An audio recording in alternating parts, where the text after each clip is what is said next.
vacunas. Tendencialmente lo que puedo decir es todos son eficientes contra COVID. ¿Por qué digo esto?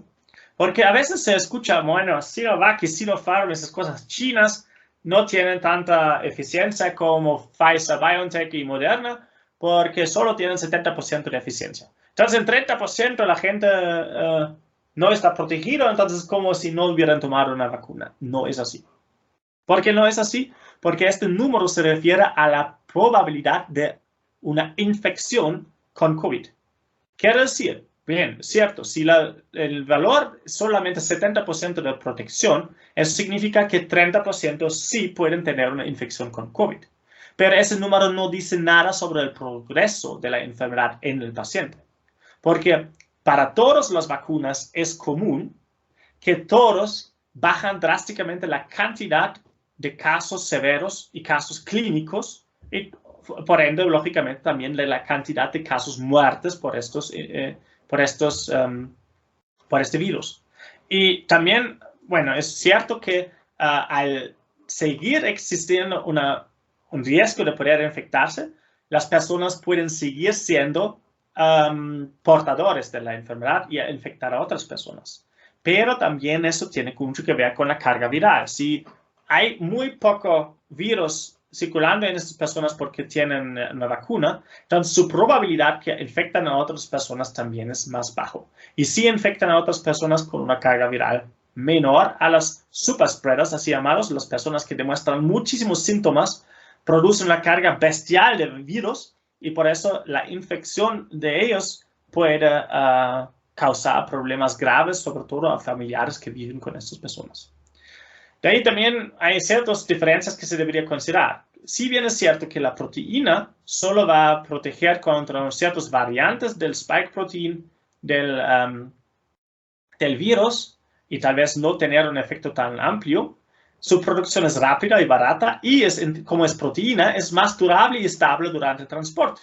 Entonces, esta vacuna es muy útil en India, por ejemplo, donde hay una necesidad de vacunación masiva de una población enorme, de 1 millón de personas, y al mismo tiempo bajo condiciones que muchas veces no permiten mantener la cadena de frío, tal cual como Pfizer, BioNTech, Moderna.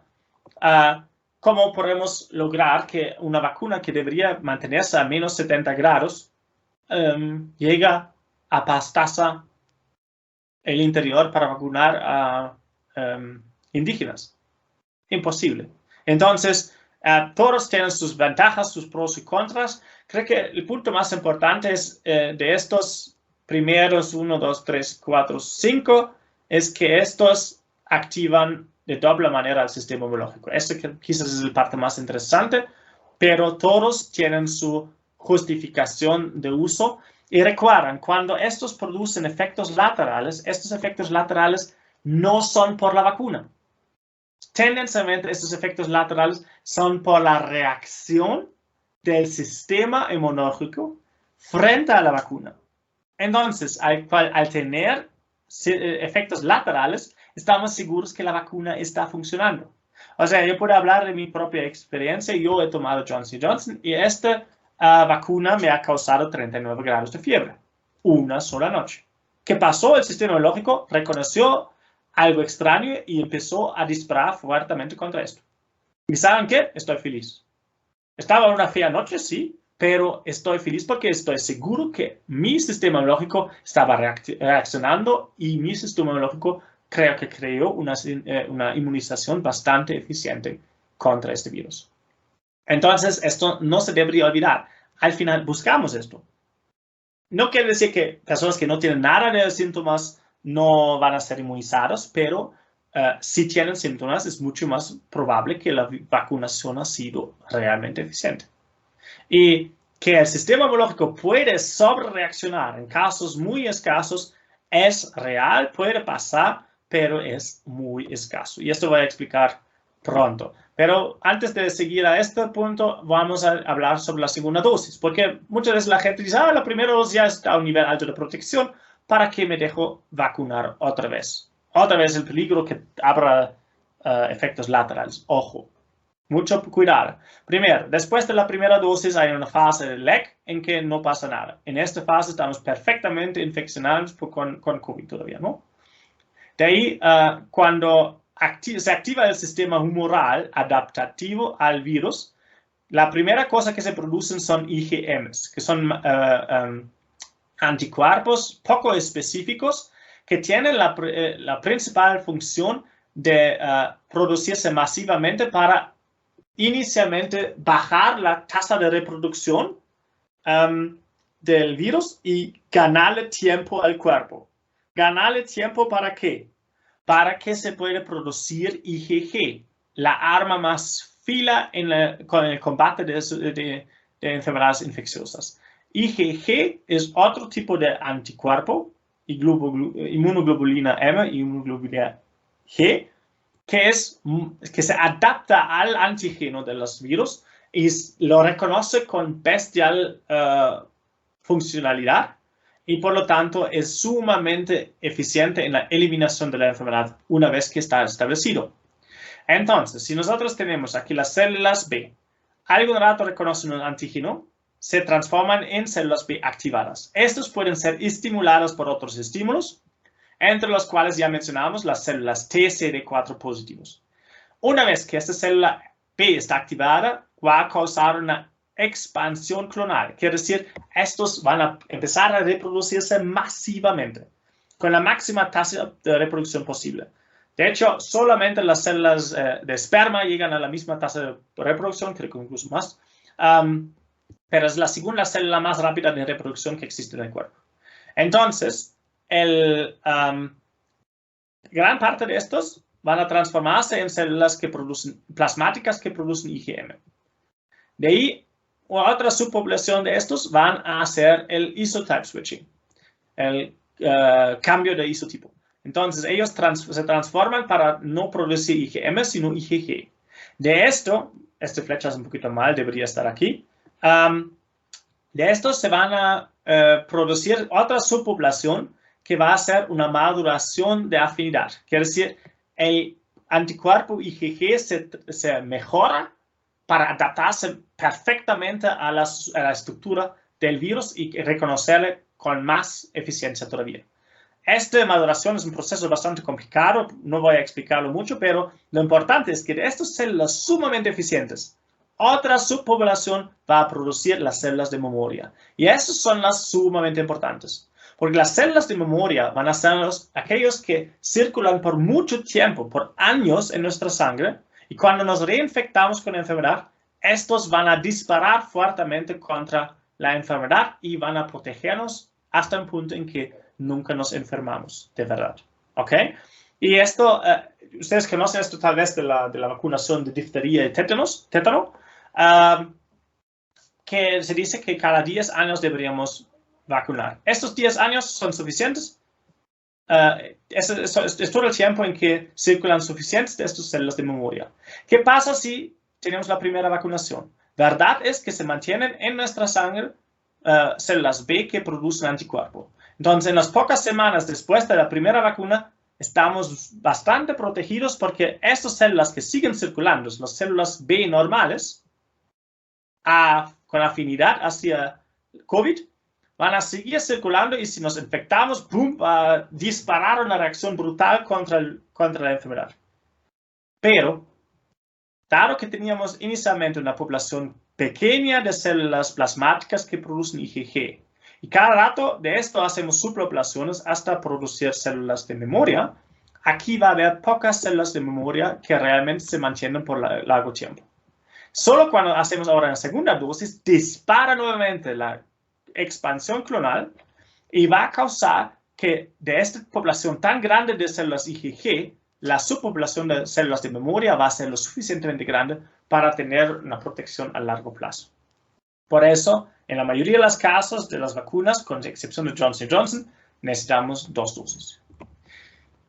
Ok, de ahí tenemos una particularidad interesante del coronavirus. El coronavirus tiene aproximadamente 30.000 pares de bases. Esto es mucho para un virus de RNA, ridículamente poco para comparación con una bacteria o algo así, pero el virus no tiene que vivir, no necesita tantos genes. Entonces, tendencialmente podemos observar que los virus de RNA tienen genomas mucho más pequeños, o sea, máximo 15.000 pares de bases, o sea, la mitad.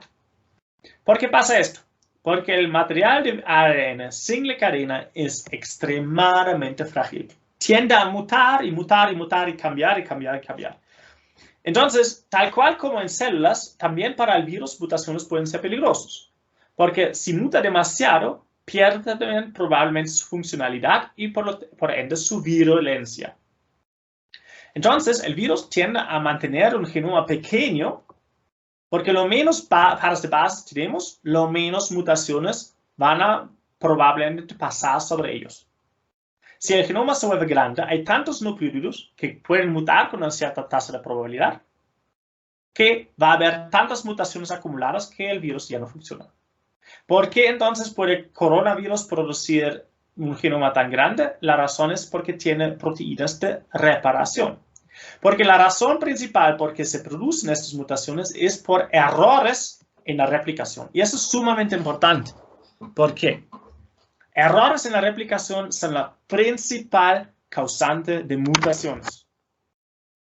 Entonces, si el virus se reproduce, produce errores y esto va a causar que tal vez se producen variantes que incluso pueden escapar a anticuerpos, sea de vacunas o sea de inmunización natural por una infección de COVID.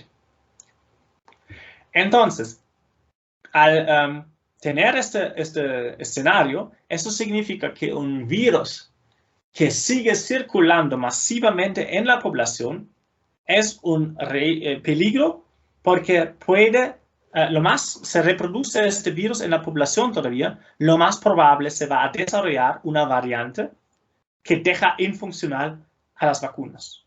Esto es una realidad, un peligro muy real y muy grande. ¿Ok? Entonces, la única manera como podemos romper esto es por medio de vacunar masivamente y bajar la pandemia hasta un punto en que el virus deja de circular.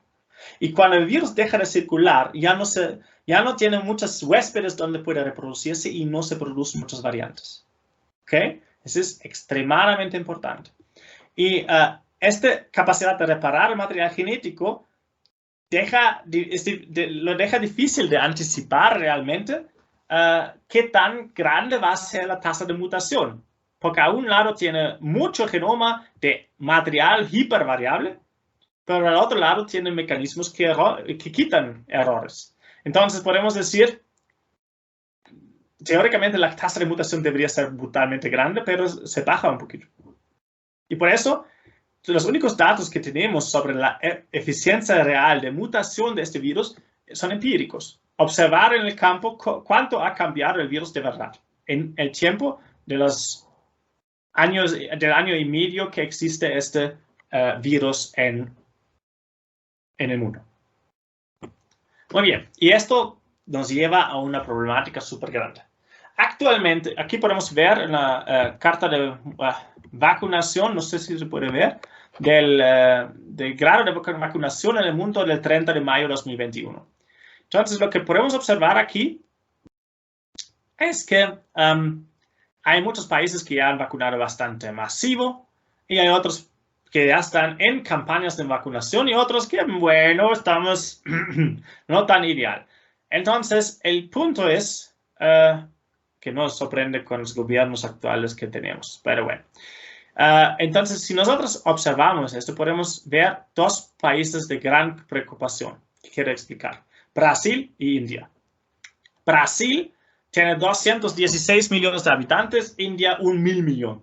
Mucho más todavía. Entonces, ambos tienen una población enorme que dificulta la campaña. Brasil encima tiene un imbécil tonto de presidente que realmente no reconoce el peligro real de esta enfermedad. Entonces, ni siquiera toma las restricciones necesarias para controlar el brote. Entonces, lo que va a pasar es que tenemos aquí el virus circulando y al circular en la población y al mismo tiempo se está vacunando a la población, puede pasar lo siguiente. La persona que ya tiene COVID recibe una vacuna, esto va a causar que la población en expansión de virus va a enfrentarse a la inmunización progresiva del cuerpo. Y esto va a causar que habrá una selección natural de aquellos virus presentes en el cuerpo que pueden evitar la vacunación.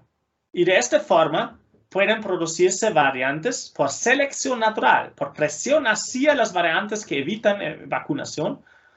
Y estos cepas podrían distribuirse rápidamente nuevamente en la población. Entonces, estos son peligros reales muy grandes que deberíamos mencionar. Y ya podemos observarlo en las diferentes variantes que hemos observado. Ahora hay la variante alfa, beta, delta, gamma, británica, África del Sur, de India, de Brasil. Son más infecciosos, se propagan más. Algunos pueden evitar ya efectos de la vacuna, dejando las vacunas no ineficientes, pero menos eficientes. Otros pueden tienen la capacidad de reinfectar en ciertos casos a personas que ya han tenido COVID. Incluso hubo gente que murieron en la segunda infección. Entonces, no es así que es una protección 100%. Entonces, esto es un peligro real ya existente. Y creo que es importante definir. Variante, de hecho, es un término no técnico-biológico. Variante quiere decir simplemente que es variable el material genético, el genotipo.